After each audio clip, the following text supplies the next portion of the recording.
I once believed in the 21-day rule very seriously. Back then, I was determined to wake up early. I had read somewhere that if you just did something consistently for 21 days, your brain would automate it. It sounded simple, clear, time-bound. I printed out a calendar and crossed off each day. By day 5, I was fired up. By day 12, I was tired. By day 18, I was irritable for no clear reason. And by day 23, I slept in as if no revolution had ever happened. At the time, I thought I lacked discipline, lacked willpower. I blamed myself. If other people can do it, why can't I? It's just 21 days. But here's what I didn't dare admit then. There were things I maintained for much longer than 21 days. Like scrolling on my phone before bed or drinking coffee every afternoon. Without any effort at all. I knew they weren't ideal. Yet I did them as regularly as brushing my teeth. So maybe the issue wasn't 21 days. And maybe it wasn't a lack of willpower either. Something else was happening inside me. Something I didn't understand yet. Why do some behaviors take root so quickly, while good habits slip away so easily? Why are there days when everything feels automatic, and then one stressful week makes it all collapse? I'm not here to call you lazy. I've been there too. I just became curious. If habits are truly biological and neurological mechanisms, how do they actually work? And where did that 21-day number even come from? Later, when I looked more closely, I learned that the 21 days idea didn't come from a habit formation study at all. It came from observations by a plastic surgeon in the 1960s who noticed that patients needed about 21 days to get used to their new faces.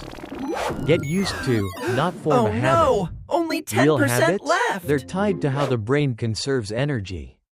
Your brain makes up about 2% of your body weight but consumes nearly 20% of your total energy.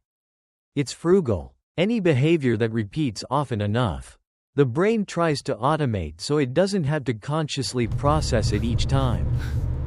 This process largely involves a region called the basal ganglia. You can think of it as the brain's autopilot mode. When you first learn to drive, you're tense and hyper-focused on every movement. A few months later, you can drive while thinking about something else. The neural pathway has been carved. Every time you repeat a behavior in the same context, neurons fire along the same route. Like walking across grass. Once doesn't leave a mark, but 50 times creates a visible path. Dopamine, a neurotransmitter, acts like a highlighter pen. When a behavior brings some kind of reward, comfort, stress relief, recognition, dopamine flags it as worth repeating. But here's what matters.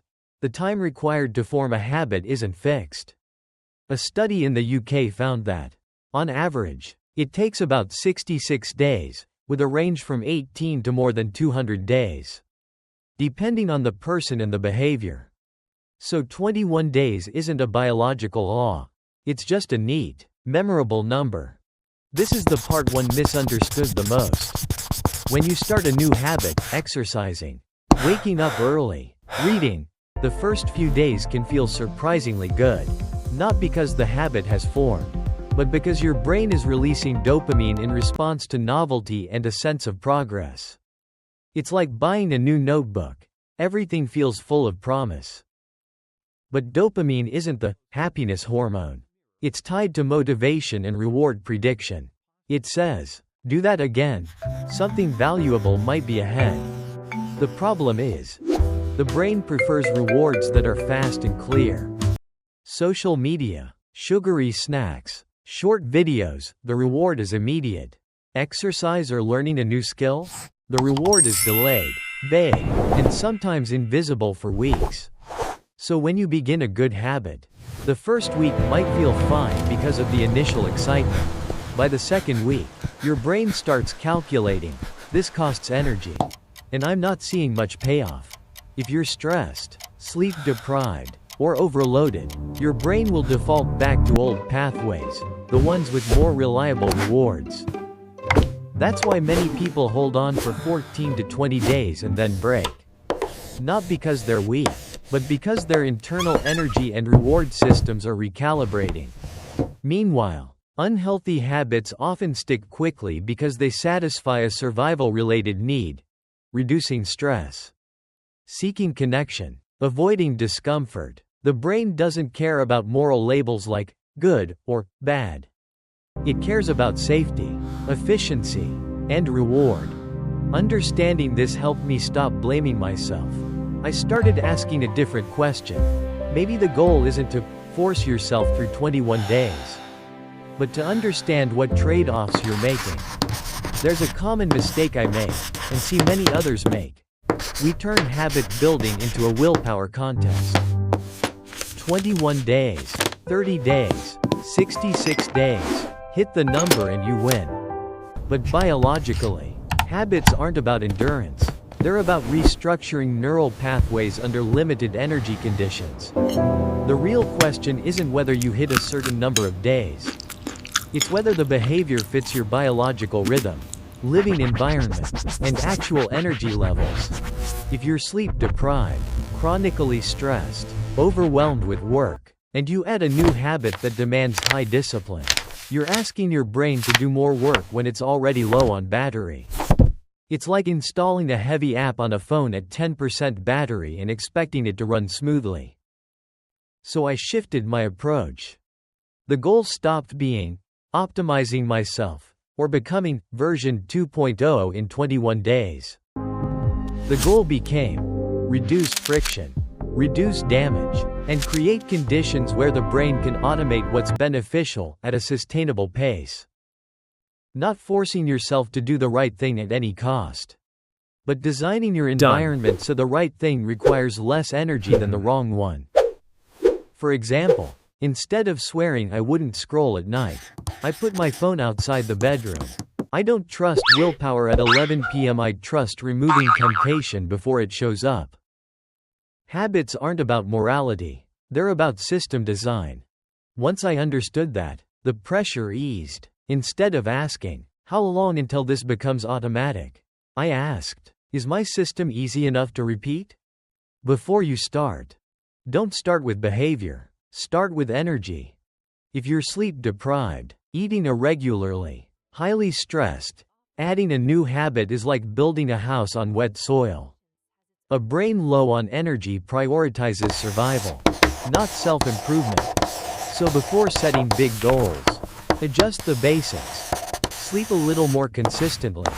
Eat a little more regularly. Not to be perfect, but to keep your nervous system out of chronic survival mode. Limitation. This won't give you instant motivation. It simply creates the conditions for motivation to emerge.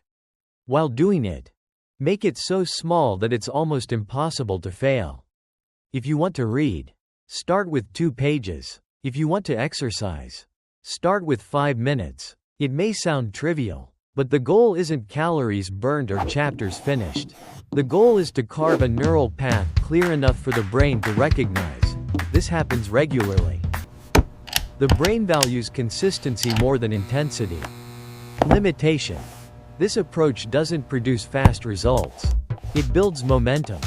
After doing it, create a clear reward. The brain learns through reward signals. If you finish something and think, that was nothing, your brain won't strongly encode it. I learned to acknowledge completion in small ways, crossing off a day, checking a box, or simply saying to myself, done. It may sound silly, starting your day but with a clear dopamine responds to the can feeling of significantly completion. boost productivity Limitation. and overall The well-being. reward should be healthy. Don't reward progress with something that undermines your goal. The next day, long term. Accept interruption. Missing one day doesn't erase a neural pathway, but prolonged self-criticism might erase your motivation to return. The brain dislikes extended feelings of failure. I learned to return as soon as possible. No overcompensating. No punishment. A habit isn't 21 perfect days. It's hundreds of returns. After many cycles of starting and stopping, I realized something surprisingly ordinary yet relieving. Habits aren't about becoming a new person. They're about how you treat your own nervous system. Your brain isn't your enemy. It's not working against you. It's doing its job, conserving energy, seeking reward, avoiding pain. Once I saw that, I stopped using words like weak or undisciplined. I started using the word design. The number 21 is appealing because it gives us a sense of control. But biology doesn't operate on motivational quotes. Each person has different stress levels, health baselines, and living environments. Some may need weeks, some months, some may need to change their entire context before a habit stabilizes. At least for me now. The real goal isn't to optimize every minute.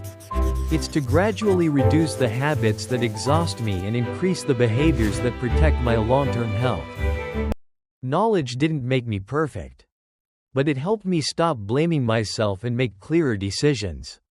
Health, both physical and mental, isn't built in 21 days. It's accumulated slowly, through small actions repeated under conditions that are kind enough to yourself. I no longer ask, how long until this becomes a habit?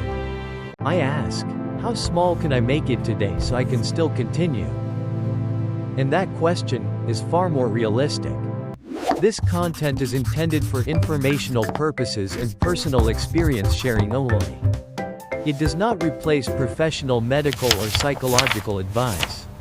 If you have underlying health conditions, are taking medication, or are experiencing mental health concerns, please consult directly with a qualified healthcare professional before making changes to your lifestyle.